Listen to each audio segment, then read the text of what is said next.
নমস্কার বন্ধুরা, নতুন একটি ভিডিওতে সকলকে স্বাগতম। বন্ধুরা, আজকের এই ভিডিওতে আমরা আলোচনা করব ভারতীয় ন্যাশনাল টিম যে তিনটে ফ্রেন্ডলি ম্যাচ খেলবে, FIFA friendly match, Panama, Brazil এবং উরুগুয়ে। এই তিনটি ম্যাচ কবে কোথায় অনুষ্ঠিত হতে চলেছে সেটা তোমাদেরকে জানাবো। পাশাপাশি মোহনবাগান ইস্ট বেঙ্গলকে নিয়ে তো গুরুত্বপূর্ণ আপডেট রয়েছেই। আইএসএলের অন্যান্য ক্লাব এবং ইন্ডিয়ান ফুটবলের বেশ কিছু ক্লাবকে নিয়েই ট্রান্সফার আপডেট শেয়ার করব। তো ভিডিওটা ইন্টারেস্টিং হবে, শেষ পর্যন্ত দেখতে থাকো। আর আমাদের এই চ্যানেলে যারা প্রথমবার এসেছো তারা অবশ্যই সাবস্ক্রাইব করে পাশের বেল আইকনটিতে অল প্রেস করে দিও। তো চলো শুরু করা যাক। প্রথমেই আমরা কথা বলে নেব ইন্ডিয়ান ফুটবল অর্থাৎ আই লিগের কিছু ট্রান্সফার আপডেট নিয়ে। প্রথমেই যে ট্রান্সফার আপডেটটা বেরিয়ে আসছে সেটা শ্রীনিধি ডেকানকে নিয়ে। তো শ্রীনিধি ডেকান কিন্তু মোহনবাগানের ফর্মার ক্যাপ্টেন প্রীতম কোটালকে সই করিয়ে ফেলেছে 1+1 ইয়ার ডিলে। পাশাপাশি আরও দুজন আইএসএল এক্সপিরিয়েন্স প্লেয়ারকে সই করিয়েছে যারা অতীতে ইস্টবেঙ্গল ক্লাবে খেলেছে, একটা জেরি এবং আর একটা হচ্ছে নিশু কুমার। টোটাল এই তিনটে প্লেয়ারকে কিন্তু কনফার্ম করে ফেলেছে শ্রীনিধি ডেকান, প্রীতম কোটাল, নিশু কুমার এবং জেরি। এই তিনজনের সাইনিংটা কমপ্লিট করে ফেলেছে শ্রীনিধি ডেকান। এর পাশাপাশি মোহামেডান এসসি তাদের ব্যান উঠে যেতে চলেছে এবং তারা দুজন প্লেয়ারকে সই করাতে চলেছে। একটা হচ্ছে অঙ্কিত মুখার্জি, দীর্ঘদিন পর তিনি আবারও মোহামেডানে ফিরলেন। এর আগেও মোহামেডানে খেলেছিলেন, একসময় এটিকে চেন্নাইয়ের মতো দলে খেলেছিলেন। লাস্ট ইয়ার চেন্নাইতেই তিনি ছিলেন। বর্তমানে উইদাউট ক্লাবে রয়েছে। 30 বছর বয়স, একজন ভারতীয় রাইট ব্যাকের পাশাপাশি রাইট মিডফিল্ডার পজিশনে খেলতে পারে। বর্তমান মার্কেট ভ্যালু 20 লাখ টাকা। তার সাইনিংটা কমপ্লিট করতে চলেছে অলমোস্ট বলতে পারো মোহামেডান এসসি। পাশাপাশি মোহামেডান এসসি আরও একটা সাইনিং করতে চলেছে প্রভাত লাকড়া, যিনি বর্তমানে জামশেদপুর এফসির সঙ্গে যুক্ত রয়েছে। আর প্রভাত লাকড়া একজন 29 বছর বয়সী ভারতীয় লেফট ব্যাক, তাকে কিন্তু সই করাতে চলেছে মোহামেডান এসসি। তো মোহামেডান এসসি এই জোড়া সাইনিং কিন্তু করতে চলেছে আপকামিং মরসুমের জন্য। তো দেখা যাক মোহামেডান এসসি ইন্ডিয়ান ফুটবল লিগে কেমন পারফর্ম করে। এরপরে যদি আমরা কথা বলি আমাদের ন্যাশনাল টিমকে নিয়ে, তো ন্যাশনাল টিম অলরেডি তিনটে ফিফা ফ্রেন্ডলি ম্যাচ খেলবে, যেটা প্রায় চূড়ান্ত হয়ে গিয়েছে। প্রথম যে ম্যাচটা তারা খেলবে পানামার এগেনস্টে, আর যে ম্যাচটা অনুষ্ঠিত হতে চলেছে বেঙ্গালুরুতে শ্রীকান্ত্রীনাভা স্টেডিয়ামে। আর এই ম্যাচটি হবে সেপ্টেম্বরের 26 তারিখে। প্রথম ফিফা ফ্রেন্ডলি ম্যাচ এটাই হতে চলেছে। সেকেন্ড যে ফিফা ফ্রেন্ডলি ম্যাচ সেটা ব্রাজিলের এগেনস্টে খেলবে আমাদের ভারতীয় দল, আর সেই ম্যাচটা হবে অক্টোবরের 3 তারিখে কলকাতা বিবেকানন্দ যুবভারতী ক্রীড়াঙ্গন সল্ট লেক স্টেডিয়ামে। এবং আরও একটা ম্যাচ খেলবে এই দুই ম্যাচের পর উরুগুয়ের সঙ্গে, আর উরুগুয়ের সঙ্গে ফিফা ফ্রেন্ডলি ম্যাচটা খেলবে অক্টোবরের 6 তারিখে। আর সেটা কিন্তু সম্ভবত কলকাতাতেই হতে চলেছে, এমনই একটা খবর বর্তমানে পাওয়া যাচ্ছে। তবে এই ম্যাচের টিকিট নিয়ে এখনও পর্যন্ত চূড়ান্ত কোনো আপডেট পাওয়া যায়নি। তবে আশা করা যাচ্ছে 3 থেকে 4 হাজারের উপরেই হবে টিকিটের মূল্য। দেখা যাক, পরবর্তীতে কনফার্ম আপডেট পেলে অবশ্যই তোমাদেরকে জানাবো। এরপরে যদি আমরা কথা বলি অ্যান্টন সুইবার্গকে নিয়ে, তো অ্যান্টন সুইবার্গকে তোমরা সবাই জানো লাস্ট ইয়ার ইস্ট বেঙ্গলে খেলে গিয়েছে। বেঙ্গালুরু এফসি একটু ইন্টারেস্ট ছিল এই প্লেয়ারটিকে সই করানোর জন্য, তবে তিনি অস্কারের হাত ধরেই ইন্দোনেশিয়ার ক্লাব ভয়ঙ্করা এফসিতে যোগ দিলেন, আর এটা অফিসিয়ালি কনফার্ম। এরপরে যদি আমরা কথা বলি মুম্বাই সিটি এফসিকে নিয়ে, তো মুম্বাই সিটি এফসি ফাইনালি আইএসএলের জন্য প্রস্তুতি শুরু করে দিয়েছে মানোলো মার্কুয়েজের আন্ডারে, এবং তারা অনেক বিদেশিকে ছেড়ে নতুন বিদেশি সই করিয়েছে।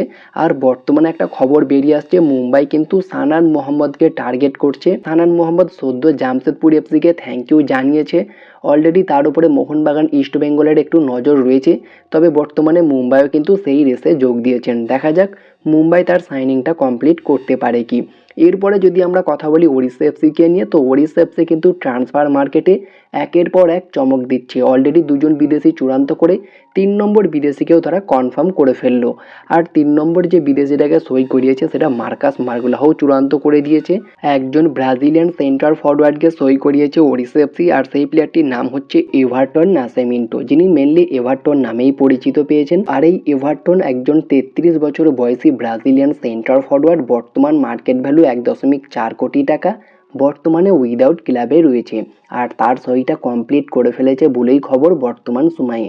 এর পাশাপাশি বেঙ্গালুরু এফসি তারাও কিন্তু একজন দুর্দান্ত বিদেশিকে সই করিয়েছে, যেটা লাস্ট ভিডিওতেই তোমাদেরকে জানিয়েছিলাম। মিনো কোচ, একজন নেদারল্যান্ডের সেন্টার ব্যাক, তার সাইনিংটা যে কমপ্লিট করে ফেলবে বেঙ্গালুরু এফসি সেটা লাস্ট ভিডিওতেই জানিয়েছিলাম।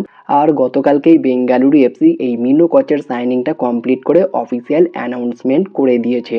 এরপরে যদি আমরা কথা বলি ইস্ট বেঙ্গলকে নিয়ে, তো ইস্ট বেঙ্গল ফাইনালি তাদের 7 নম্বর বিদেশিকে সই করিয়ে ফেললো ইকার গোয়ারেটেক্সেনা। শোনা যাচ্ছে অ্যাডভান্স স্টেজে কথাবার্তা চলছে, পেন অ্যান্ড পেপারের কাজটা বাকি রয়েছে, সই কমপ্লিট হয়ে যাবে বলেই আশা করা যাচ্ছে বর্তমান সময়ে। ইকার গোয়ারেটেক্সেনাকে আমরা ইস্টবেঙ্গল জার্সিতে খেলতে দেখব আপকামিং মরশুমে, যিনি অতীতে এফসি গোয়া এবং মুম্বাই সিটি এফসির মতো ক্লাবে খেলেছে। আর এই ইকার গোয়ারেটেক্সেনাকে নিয়ে যদি আমরা কথা বলি, তিনি একজন 33 বছর বয়সী স্প্যানিশ লেফট উইঙ্গারের পাশাপাশি রাইট উইঙ্গার এবং সেন্টার ফরওয়ার্ড পজিশনে খেলতে পারে। বর্তমান মার্কেট ভ্যালু 2.4 কোটি টাকা, বর্তমানে উইদাউট ক্লাবে রয়েছে।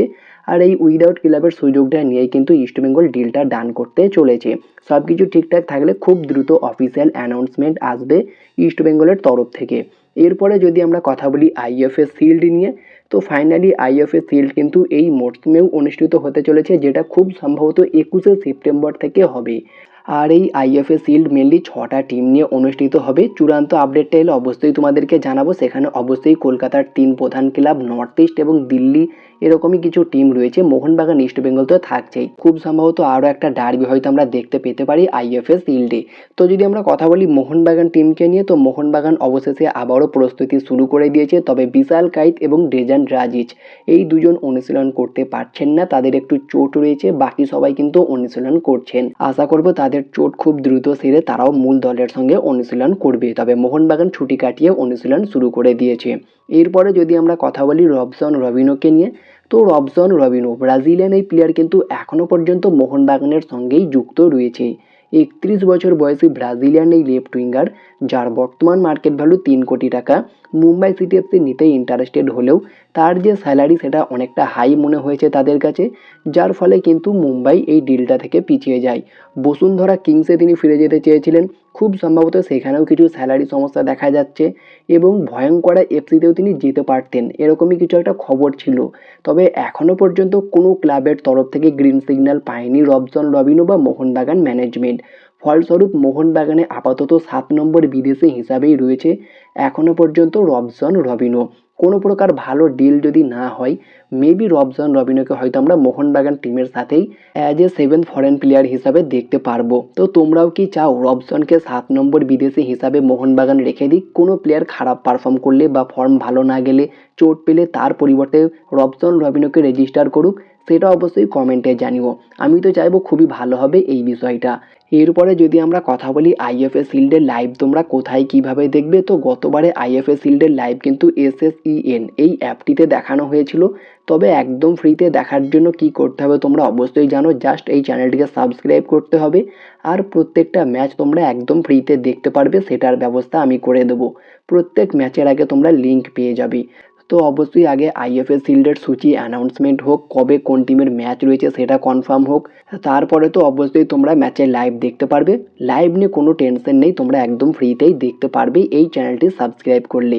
আপাতত এই সমস্ত আপডেটগুলোই তোমাদেরকে জানানোর ছিল, জানিয়ে দিলাম। ভিডিও ভালো লাগলে লাইক শেয়ার কমেন্ট করে চ্যানেলটিকে সাবস্ক্রাইব করে দিও। পাশে থাকা বেল আইকনটি ক্লিক করতে একদমই ভুলো না। তো দেখা হচ্ছে নেক্সট কোনো ভিডিওতে। Bye bye, have a good day.